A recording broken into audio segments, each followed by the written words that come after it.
하나님만이 모든 일을 이루신다. 하나님만이 모든 일을 이루신다라는 제목으로 말씀 전하겠습니다.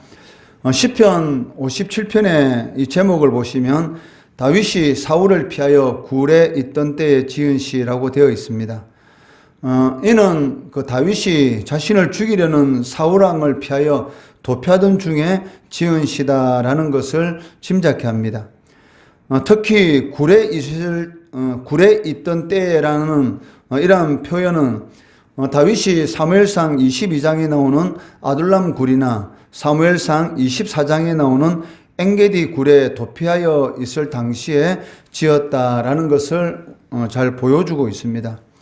1절 말씀해 보시면 은혜를 베풀어 달라라는 이 말이 두 번이나 반복되고 있는데 한 절에 이처럼 똑같은 이 말이 두 번이나 이 반복되는 그러한 경우는 매우 드문 경우입니다.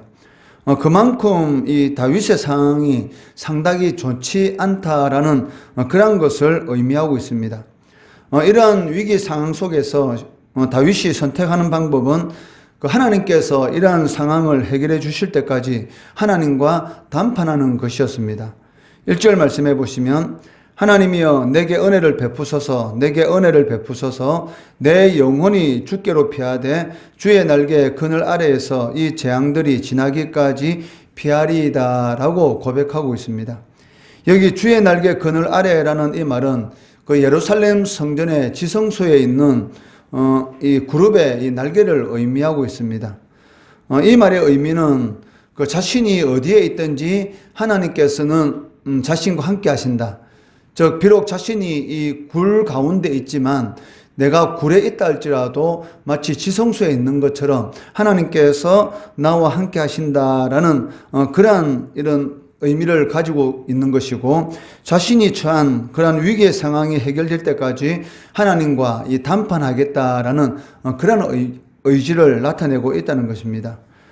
이러한 다윗의 모습은 이 야곱이 야복 강가에서 하나님과 이 날이 새도록 실험하고 또 하나님께서 자신을 축복하지 않으면은 절대로 떠나지 않겠다 하는 심지어는 이 허벅지 관절이 어긋나는 그러한 상황 가운데 있더라도 하나님께서 자신을 축복하지 아니하면 가지 않겠다라는 그러한 이 야곱의 끈질긴 모습을 볼 수가 있다는 것입니다. 창세기 32장 26절 말씀해 보시면 그가 이르되 날이 세려하니 나로 가게 하라. 야곱이 이르되 당신이 내게 축복하지 아니하면 가게 하지 아니하겠나이다 라고 말씀하고 있습니다. 야곱이 하나님과 한 이러한 실험은 그 하나님을 원하는 하나님의 이 축복을 간절히 원하는 이 강청의 기도였다라고 말을 할 수가 있습니다. 다윗이 이처럼 하나님과 담판하려는 그런 이유가 무엇이겠습니까? 이에 대해서 2절에서 말씀하는데 내가 지존하신 하나님께 부르짖으며 곧 나를 위하여 모든 것을 이루시는 하나님께로다라고 말씀하고 있습니다. 즉 그 하나님만이 자신을 위해서 모든 것을 이루시는 분이시기 때문에 하나님과 담판하겠다. 즉 하나님께 모든 것을 걸겠다라고 고백하고 있다는 것입니다. 그렇기 때문에 이 다윗은 그 4절 말씀과 같이 그 배고픈 사자들 가운데 있으면 어떻게 되겠습니까? 당연히 그 먹혀서 죽을 수밖에 없는 그러한 상황입니다. 즉 배고픈 사자들 가운데 그리고 불사르는 자들 중에 누워있는 그러한 심각한 위기 가운데 있다 할지라도 그 하나님을 높이는 그러한 모습을 볼 수가 있습니다. 5절 말씀해 보시면 하나님이여 주는 하늘 위에 높이 들리시며 주의 영광이 온 세계 위에 높아지기를 원하나이다 라고 고백하고 있습니다. 이러한 다윗의 모습은 이 사자굴 속에 던져진 이 다니엘의 모습을 연상시키고 있습니다. 다윗이 이 자신을 불에 태워 죽이려고 하는 그러한 상황 가운데서 이 불 위에 이렇게 누워 있는 그러한 상황 가운데 있다 할지라도 심지어는 이 사자들 가운데 있다 할지라도 자신은 이 하나님께서 자신과 함께 함으로 인해서 이러한 위기 상황 가운데서 구원을 받을 것이다 라는 그러한 이 믿음을 가지고 있다는 것이죠. 그렇기 때문에 그러한 상황 가운데서도 하나님 앞에 찬양과 감사를 통해서 영광을 돌리고 있다는 것입니다. 이것은 다니엘도 마찬가지지 않습니까?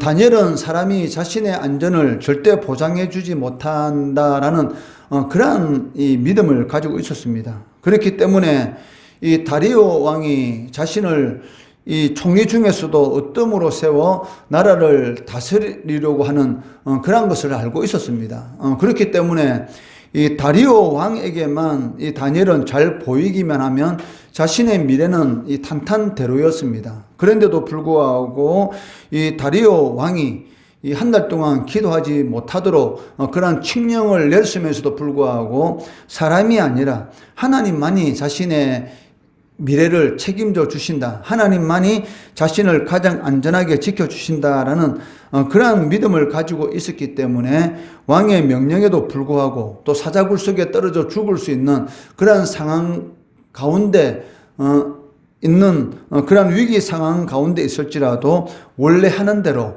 하나님 앞에 하루에 3번씩 기도하는 것을 볼 수가 있다는 것이죠. 모든 것을 이루시는 분은 이 하나님이십니다. 이러한 고백은 이 다윗의 고백이고 다니엘의 고백이고 모든 믿음의 조상들의 고백이었다라고 할 수가 있습니다. 그렇기 때문에 다윗은 그 위기의 상황 가운데서도 이 확신을 가지고 하나님 앞에 찬양과 이 감사를 드립니다. 그 7절 말씀해 보시면 하나님이여 내 마음이 확정되었고 내 마음이 확정되었사오니 내가 노래하고 내가 찬송하리다. 어떻게 이런 고백을 할 수가 있겠습니까? 그 사울이 자신을 죽이려고 그리고 그 죽이려고 하는 그런 위기 상황 가운데서 이 굴로 피하는 그런 상황 가운데 있는데 하나님 앞에 이렇게 찬양과 이 감사로 영광 돌릴 수 있다는 것이죠. 그것은 하나님에 대한 그 확실한 믿음이 없이는 절대로 불가능한 것입니다. 자신의 상황이 좋든지 나쁘든지 그것은 전혀 상관이 없다는 것이죠.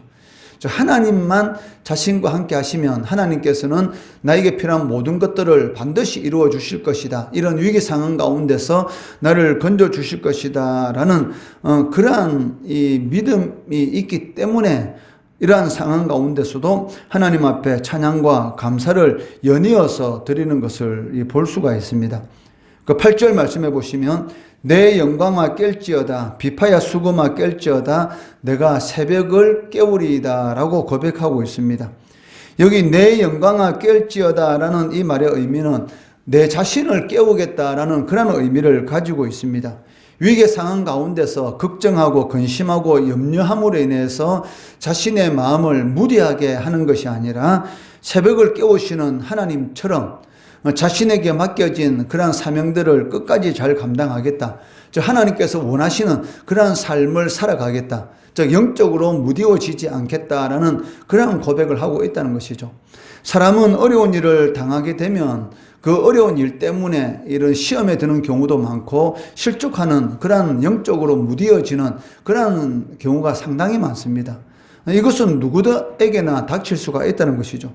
그렇지만 이런 위기 상황 가운데서 다윗은 이 걱정하고 근심하고 염려하는 대신 자신의 마음을 깨우고 하나님께 모든 것을 걸고 하나님이 모든 일을 이루신다라는 그런 믿음을 가지고 자신에게 맡겨진 그러한 일들을 끝까지 잘 감당해 나가겠다. 어떤 상황 가운데 있을지라도 하나님만 바라보면서 하나님의 때를 기다리며 하나님께서 맡기신 일을 잘 감당하겠다라는 그러한 결단을 보이고 있다는 것입니다. 이어 11절 말씀에서도 다시 한번 주의 영광이 온 세계 위에 높아지기를 원한다. 이 다윗의 고백은 무엇입니까? 자신이 어떤 상황 가운데 처하여 있는 것, 이것이 중요한 것이 아니라 오직 하나님의 이름이 높아지는 것, 하나님의 영광이 드러나는 것, 이것이 자신의 인생의 이 목적이었던 것을 알 수가 있습니다. 이러한 자들에게 하나님께서는 은혜를 베풀어 주시는 것이죠. 우리도 마찬가지입니다. 우리가 어떤 상황 가운데 있든지 하나님의 영광이라는 그런 인생의 목적을 가지고 살아간다면 반드시 모든 일을 이루시는 하나님께서 우리에게 필요한 모든 것들을 공급해 주신다는 것입니다. 믿음으로 하나님과 기도로 담판하시고 하나님께서 기뻐하시는 그러한 일들을 통해서 하나님께 영광 돌리는 성도 되시기를 주의 이름으로 축원합니다.